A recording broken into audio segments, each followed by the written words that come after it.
Hey, everybody. Welcome to day two of the Beyond Money Summit. I have with me Melissa Allen, who is a financial coach and venture capitalist, and Adora Abwe, who is Senior Manager of Investment Strategy at the Equality Fund. Both of these women are going to explain much more about what they do and who they are here in just a few minutes. I am Dr. Felicia Fro, founder of Money with Mission. I found Money with Mission for women like me who were professionals, found themselves in their career, and had been taught to save for retirement, and then realized there are a lot of things that happen before retirement that you need money for. We all know and we've heard, we have the statistics of how women are paid less than men over our careers. And a lot of that's not just because we make less as we work, but a lot of us are out of the workforce for a lot of different reasons, bearing children, taking care of parents, different things that happen to us that tend to fall on women to take care of. It became very clear to me in my career as a physician, I'm a urologist, that learning to have passive income, have money coming in, rather whether I go to work or not, was very important. So I learned about your real estate investing, and along my course, I came upon social impact investing, where we can make a difference in the world while we make money for ourselves and improve our own financial bottom line. We have always thought about those two. I had always thought about those two things as separate things. First, I'll make money, then I'll invest in charities and that kind of thing. But I found out you can do them together. So that is what Money with Mission does. We leverage every dollar to improve communities and our investors' bottom line. Now, Melissa, welcome. Thank you so much. I'm so happy to be able to talk to you. Thank Um, you. Thanks for ex- having me. Explain to the audience what you do and what you've been doing in your life up to this point. All right. So I guess if I can fit it into a nutshell, I started my career in digital marketing working for tech companies like Google, Torstar Digital, and then a company that got acquired by Deloitte. And after my last job ended, the company got sold to Indeed. I decided to try being a financial advisor, a wealth advisor. My mother was in the field; she'd been in the field in the company HRN for like 30 years, and so she said, "Listen, you know what? You'd be good at it. Why don't you give it a try?" Now, this was a huge career pivot, but I had already spent the previous few years writing freelance about finances, anyways, just because I absorbed so much from my mother and the family business, if you will. And Mhm. so I gave it a try, and I was at Desjardins for 5.5, nearly 6 years. It was wonderful. However, I found that really, me serving my community, which is primarily women, people of color, Black women, was that, there were three components in my mind to wealth building. Number one was financial literacy. And you can find that information. It's out there. And I was doing my part to really have a lot of seminars, workshops, a lot of speaking events where I talked about financial literacy. So I feel like I had that on lock. And then the second Mhm. one was mindset. Now this one was trickier. A lot of us, especially if we come from certain communities, we have huge mindset hurdles to overcome and a lot of money blocks. And we can get into that later as a conversation, right? But I'm like, with my particular clients and with the people I speak to, I can really work with them to help them overcome those mindset challenges. But the Mm. third thing that I found just very, very challenging that I almost felt like I had no control over was opportunities and pathways to high income and wealth. And the way I saw it, the way I observed the affluent clients and affluent Canadians and Americans versus not, was having pathways to be able to increase your income, whether it was through career opportunities and promotions or becoming an entrepreneur with a scalable business that creates real wealth, right? As opposed to just saving a little bit every month. And I found that Mhm. in our communities, plural, women of color, Black women, it was really challenging, right, to for women to get beyond certain career and income hurdles and milestones. And I traced it back to my experiences in the corporate world and others I saw where quite frankly there were challenges in the workplace in terms of opportunities. Were the opportunities distributed equally? That was the big question mark. And it started from the top down, from the founder and the CEOs of the company who then translate that corporate culture down to every single employee. And I thought to myself, what's a way of being able to help influence the next generation of companies that are coming up in order to make them equitable and have opportunities for all and being able to appreciate all kinds of gifts, no matter how they come. And then on top of that too, I saw the fact that, technology and AI is starting to become, it was and it is a huge part of our lives. But the people who were creating the technology, they were influencing how it was built and the fact, that it wasn't serving the population that it was supposed to, right? Which is everybody. And a lot of that just came from the influence of the designers who all looked the same, hung out with each other, had a very narrow perspective. And I thought, oh, I need to help influence that too. And of course, investing in private companies, there's a huge upside to that. And what I mean by that is there is a lot of opportunity to create wealth, right, in the private markets when Yeah. companies are still young. And so when you combine those three things together, I thought, why not venture capital? It combines my tech career and finance, and it's something I really feel like it can make a huge impact on. And so I made my first venture capital investment in 2019 after doing an accelerator program for women who want to become angel investors the year before. And that just opened the doors for me to get into the venture capital world, which leads me to where I am today. And I sold my book of business as a financial planner, went into VC full time, and what's exciting too is that I still get to do money coaching on the side through a company called Make Sense. So that is my story in a nutshell. It took a lot of time. You are doing a ton of stuff. You've done a lot of stuff, and it's Oh interesting yeah, to hear how you got to where you are. Thank you very much for sharing that, and it really gives me a lot of insight into you. We've got a lot to talk about. Adora, yeah. tell us how you've gotten to where you are. Hi, I'm really glad to be here and be participating in the Beyond Money Summit. My name is Adora Opoy, as you said, and I'm currently the Senior Manager of Investment Strategy at the Equality Fund. And what we do there is we support women's rights movements around the world, and particularly in the global south, helping to empower women and women identifying individuals who've been marginalized, who've been affected by the intersection of inequality, whether that be through climate change and other devastating effects around the world. And so originally the Equality Fund was driven primarily through philanthropy. It still is. But what you'll find these days is that a lot of nonprofits are also looking to accelerate their giving and their grant making through investment. And that's where I come in. I am helping us to build out our investment strategy for an endowment that was set up by the government of Canada. The idea is to prove the viability of investing in gender lens focused investment products, which will then produce the types of returns that we would need to fund grant making and essentially become the largest gender lens focused in investment endowment in the world. So prior to coming to the Equality Fund, my background was actually in technology and financial regulation. I worked at the Bank of Canada, helping to build out our support for other central banks who see Canada as a leader in monetary policy. Doing that through the technology side of things. But after that, I also worked with nonprofits and startups with higher education as well.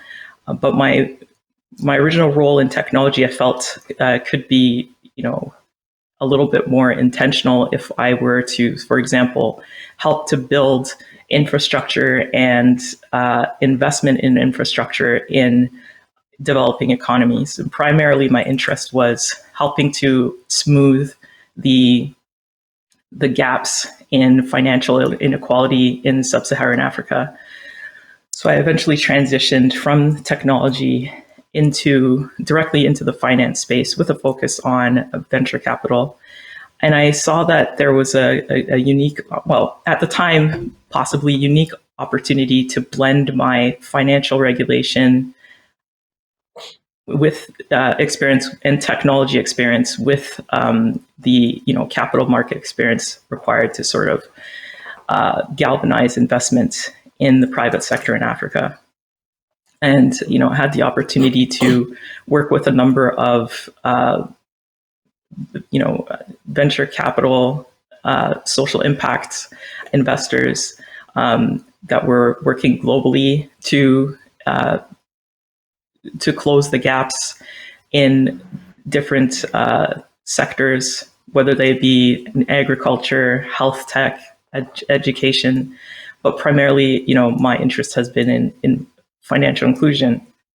And so what I've seen is that there's a huge gap in terms of what the World Economic Forum calls the gender gap, where there's a large difference between women and men in terms of the social, political, intellectual, cultural, or economic attainments or attitudes.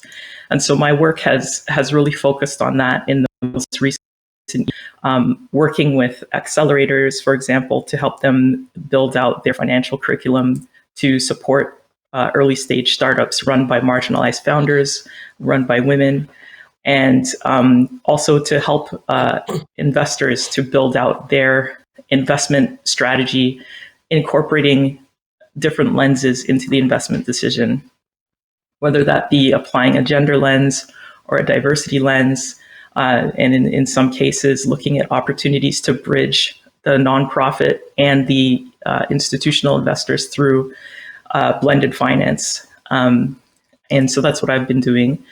And I think that all sort of culminates really well with our mission here at the Equality Fund as well.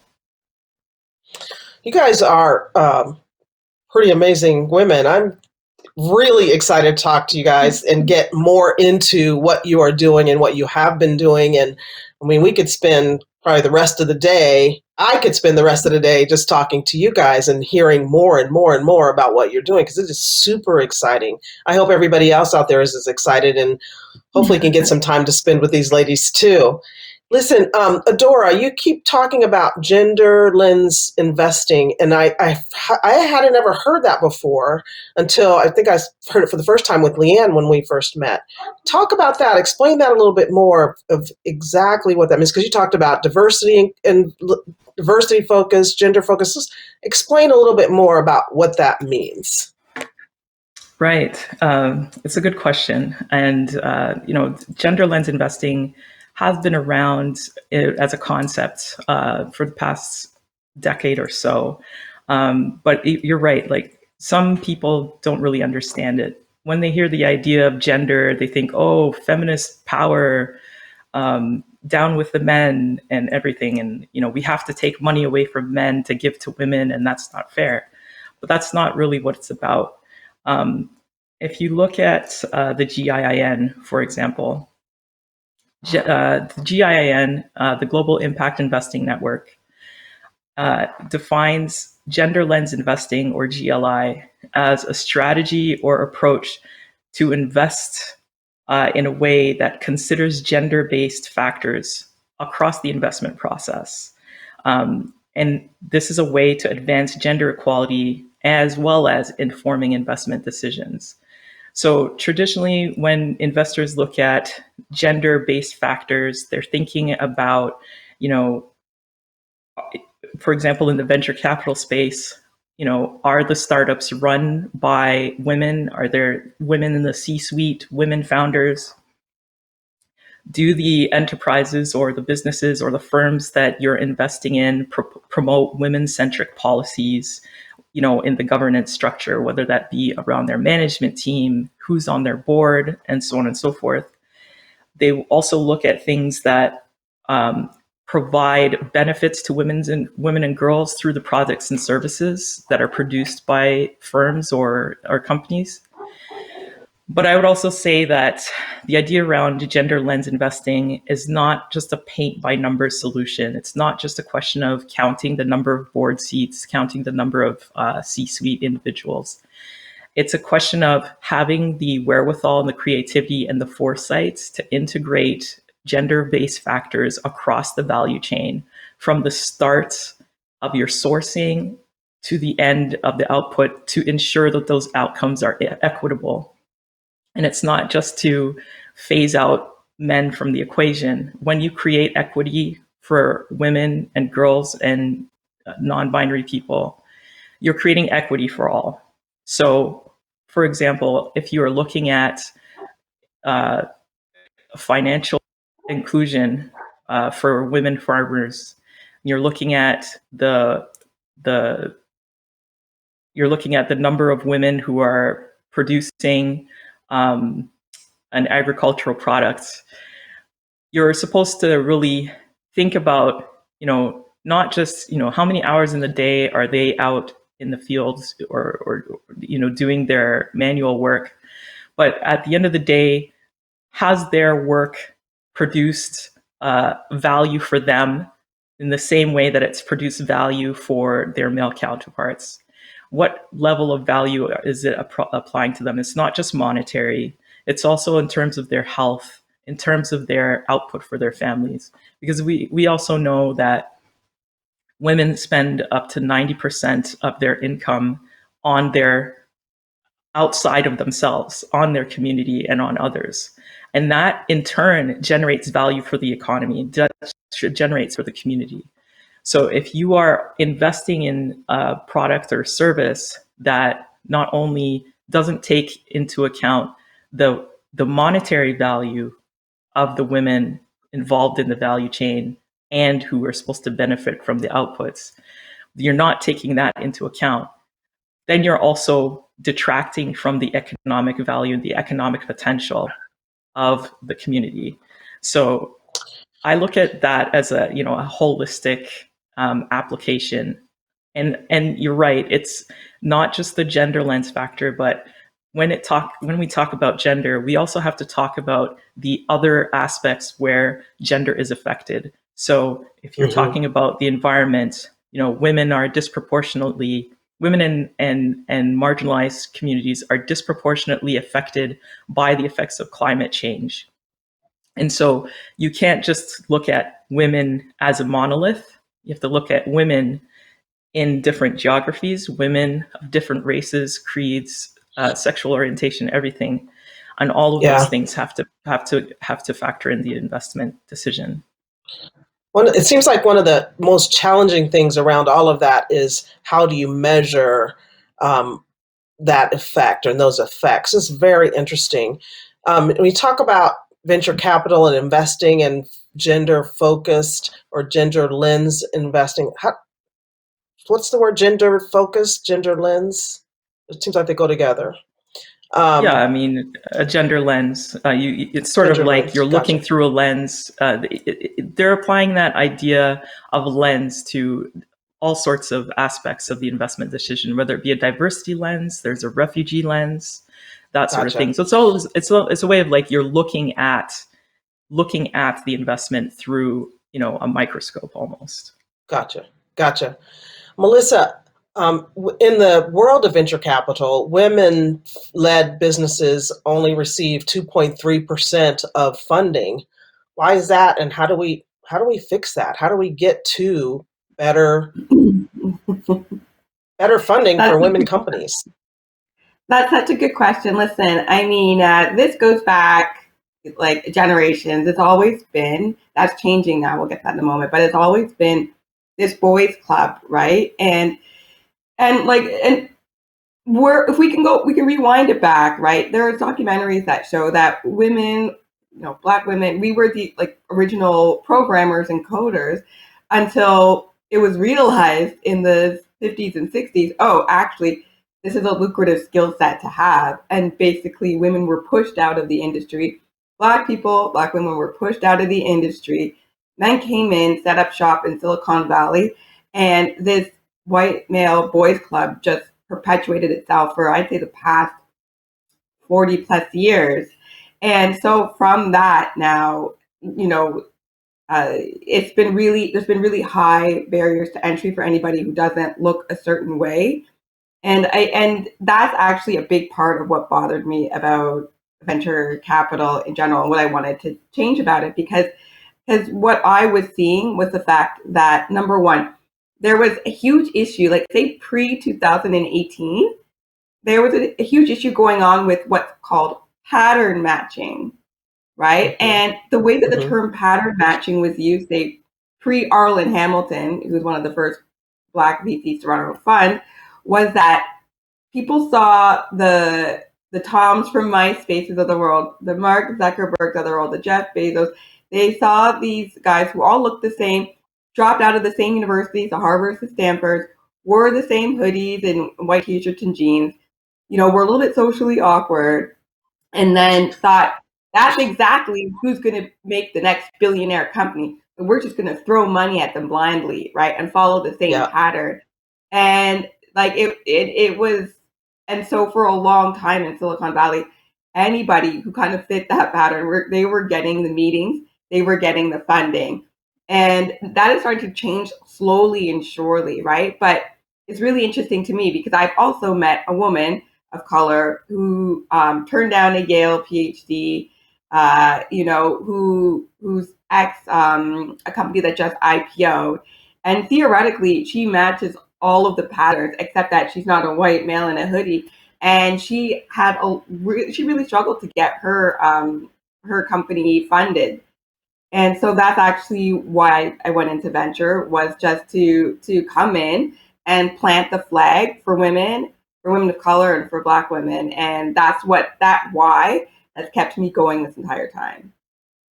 Do you think that having more women like you being venture capitalists, angel investors, is going to be the catalyst to make the bigger change, increase the pool of yous, of Melissas in the world, and that will increase the funding for women-led companies, minority-led companies? Or do you think more education of the big venture companies right now, or getting more women in those companies, will make a change? It's a very interesting thing, because That's a it's good not. I question. don't think Yeah. it's just white men who want to work with people who look like them. I want to work with people who look like me, and we kind of are all in that kind. We get that. Yes, women tend to be more inclusive, but I want to work with people that are like me. Let's just be honest about it. How do you think, is there a way to make it change fast, or is this one of those things where, Felicia, be patient and it's going to get there? So this is such a good question because we're seeing this in the States. I think it's going to happen in the States. I think people of color, especially those and those who are affluent, celebrities, business people, like everybody all of a sudden is now opening their eyes to the private markets and investing in the private markets, like, through venture capital, private equity, taking companies public through SPACs. And like the sea change, I think is going to happen in a generation. And it's much slower going in Canada, but it will happen too. And it's funny because like I hear this a lot in the industry rumblings about all these like new entrants into the VC space, whether they're celebrities or business people, etc., or exited founders who are Black and who are of color. And so now there's a lot of talk. There's a lot of really, I would call it nuanced, like undertoned terminology, like, oh, the market is frothy right now. And I've heard that term like several times, especially when it comes to talking about diversity funds getting in the space. And what that's code for is, oh, there's all this money flooding in, and there's all these new entrants, and it's almost as if to say, oh, it's this implication that there's not a sense of belonging for these new entrants of color into the VC space. But that's too bad it's happening, and I think it's a good thing Mhm. because the more money that's being poured into the private market means the more that startups and businesses, and likely businesses founded by women and people of color, are actually getting a real shot of being competitive with these other types of traditionally funded startups, right? So I think it's a good thing, and I think it's, you watch out for the coded word that makes it sound like it's a bad thing or it's nervous. It's a wonderful thing, and I think it's going to cause a huge wave of change in the next generation. Like what we're seeing now with in the states, a lot of business, a lot of VC money and private money being poured into these potential companies of diverse founders. We're going to see in 10 years the impacts of that. And the impacts of that are now these, like some of these founders will make it. They'll go on to have multi-million dollars, if not billion-dollar companies. They're going to create real wealth for themselves and their employees, who are by definition going to reflect what they look like in their values. And then the side benefit of that too is now a new generation of wealthy entrepreneurs are going to come up and then fund the next generation. So I think change is going to happen a lot quicker. I think we're literally going to wake up in 10 years one day and be like, wow, like that, like the shift in what it means to be a wealthy investor has changed to be more inclusive. Mm-hmm. So that's what I think. Mm-hmm. And I think the trickle benefits will happen in Canada, but it'll take a little bit more time. But we're well on our way. We just have to keep going and not let the bias and the exclusion stop us.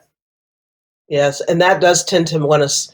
It makes you slow down and take a look and think, really, do I belong here? But we all belong, and we all need to We keep belong moving everywhere. forward. Don't let anybody tell you not to. Like I've been in pitch meetings where like white men from multi hundreds of million dollars of family offices have actively tried to discourage me from doing this, not for any reason other than like they've quoted that like I don't belong, right? Or like, and Hmm. I just kind of like laugh it off. Like I have such a thick skin now. It's Yeah, fine. good. Whether, you know what, you're gonna get laughed out of a room, a meeting, one way or another for one of your ideas. So just embrace it and keep going. Like it's fun changing the paradigm. I'll say that much. I like your warrior spirit. I love your warrior spirit. Actually, it's Yeah. really interesting. The one thing you talked about is the ripple effect, and you didn't really call it that, but you talked about how once one woman makes her money or builds her company, or Black person or person of color builds their company, we already talked about that. We tend to work with people who look like us, and that ripple effect. Now people get to see, and our children Absolutely. get to see that I think that you this can can. be done. I can do this, and then it just explodes. It becomes from a small piece, whether it starts in the United States or starts in Canada or starts in Africa, wherever it starts. Once it starts, that ripple effect It's not will gonna be stop. amazing, and that is Exactly. And about I'm a bringing. beneficiary.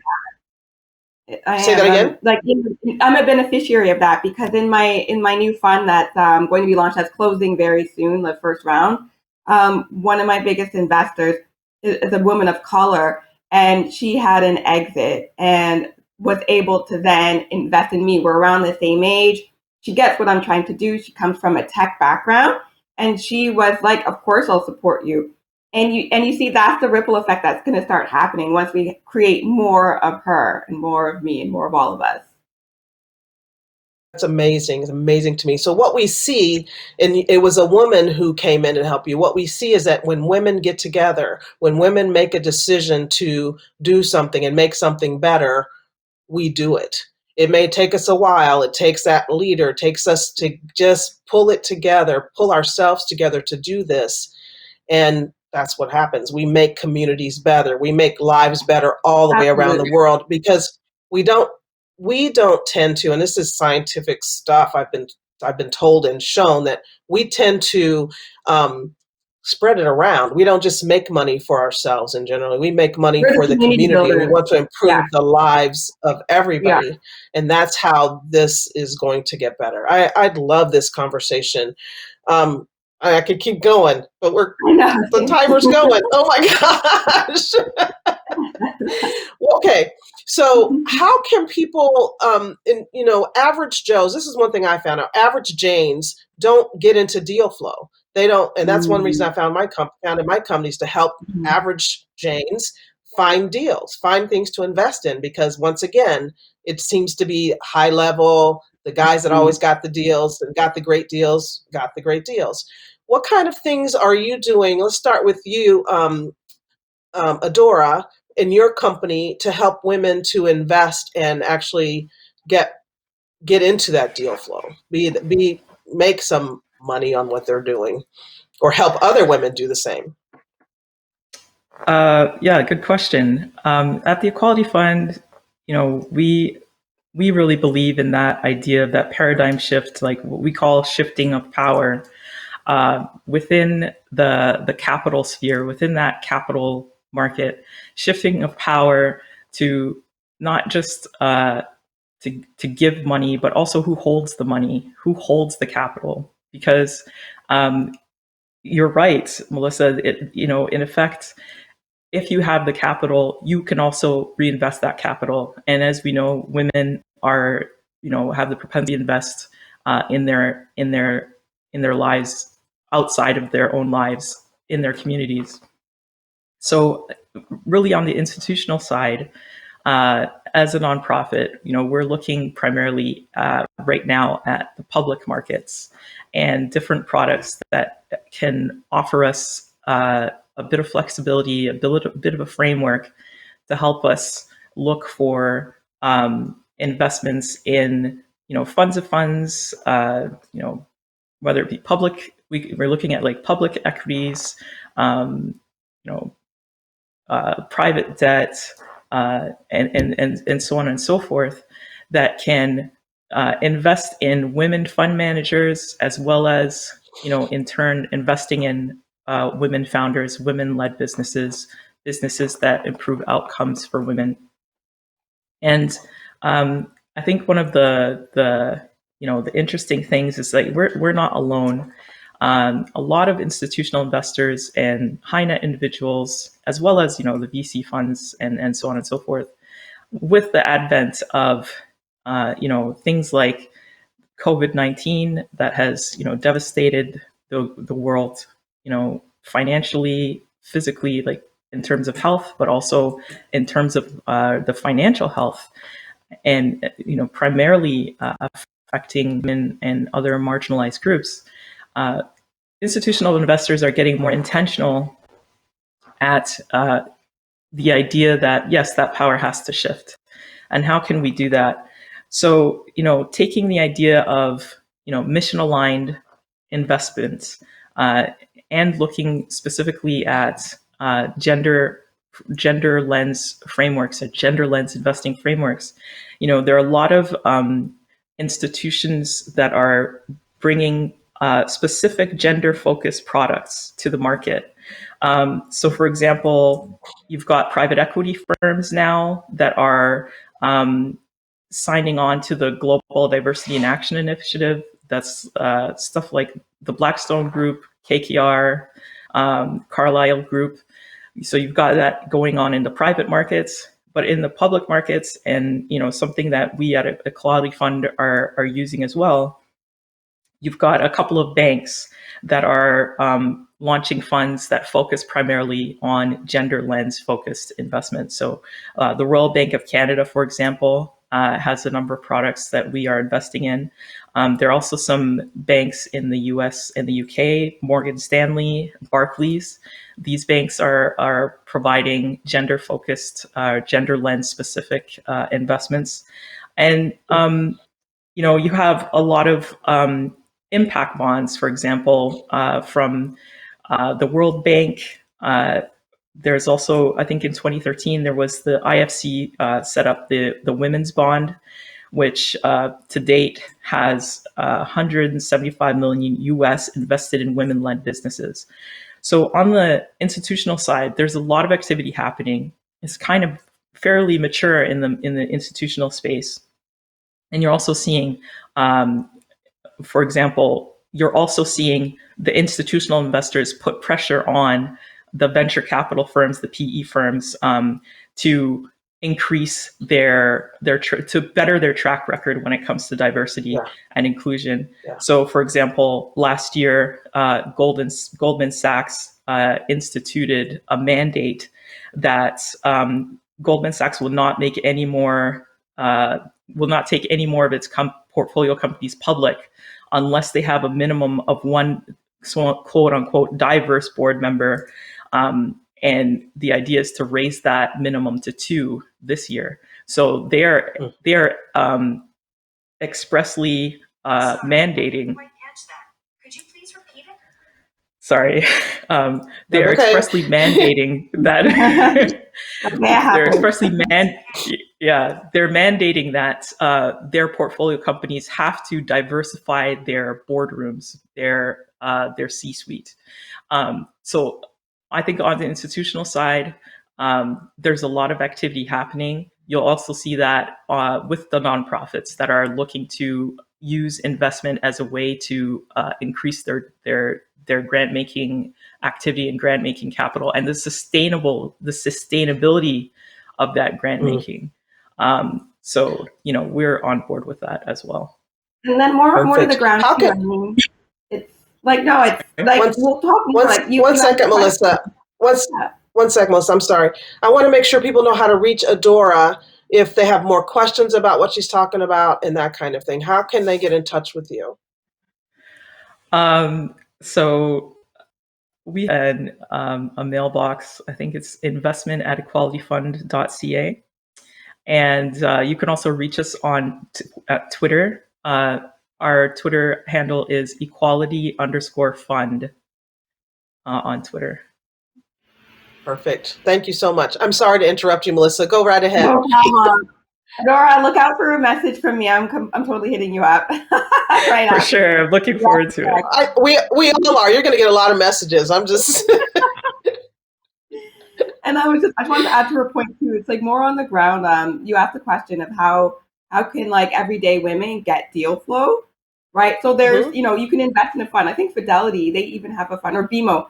One of them, they have a fund that is like a woman-focused fund. So like women in leadership fund, right? Where you can invest in that through a mutual fund, for example.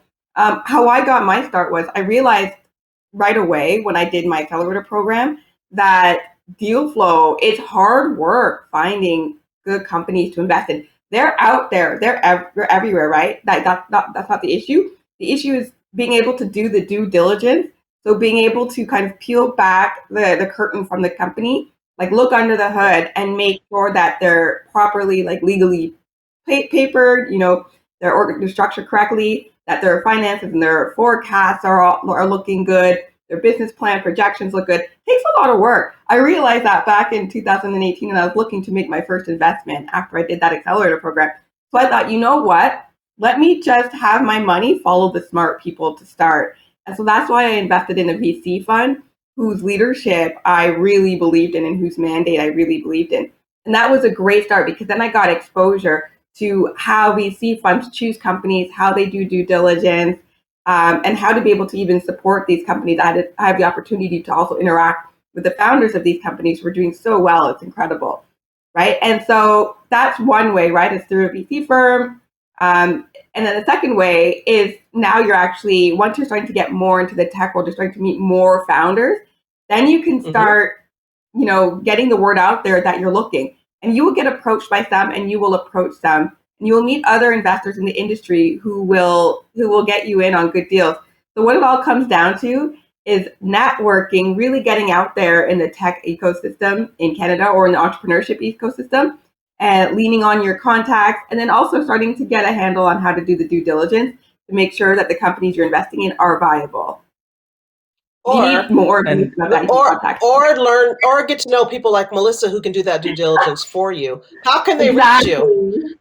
Exactly. How can people reach you, Melissa? All right, so people can reach me. I'm on LinkedIn, Melissa A. Allen, or just Melissa Allen if you search it, Toronto. I'm also on Instagram, Mel Talks Money. Twitter is Money Talks Mel, or you can just email me, honestly, Allen, ALLEN.Melissa, MELISSA @gmail.com. That's amazing. I want to talk a lot more to you guys, but I am definitely getting to wrap it up here.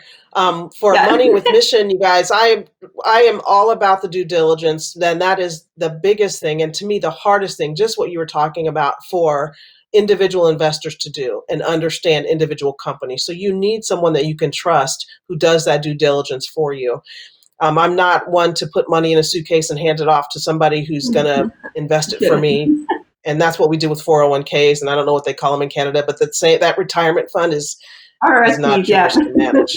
I just don't like it. But listen, for Money with Mission, you can go to 7 steps at moneywithmission.com. I have a workbook for you, and that's Building Resilient Wealth. It's a workbook that talks about understanding your why, understanding how, understanding just so much about the first steps to becoming an investor and managing your own portfolio. So that's really important. You guys, I have loved this conversation so much. I wish we had 3 more hours to do it. Maybe we needed to have a Zoom call together and we can just do that, record it, 100%, send it off let's to do Leanne it. and she can piece it apart. Thank you so much. You guys have a great rest of your day with the remaining parts of building a Beyond Money Summit. Leanne, thank you so much for giving us this chance. We'll talk to you guys later. Bye-bye. Thank you so much. This has been a pleasure. Bye.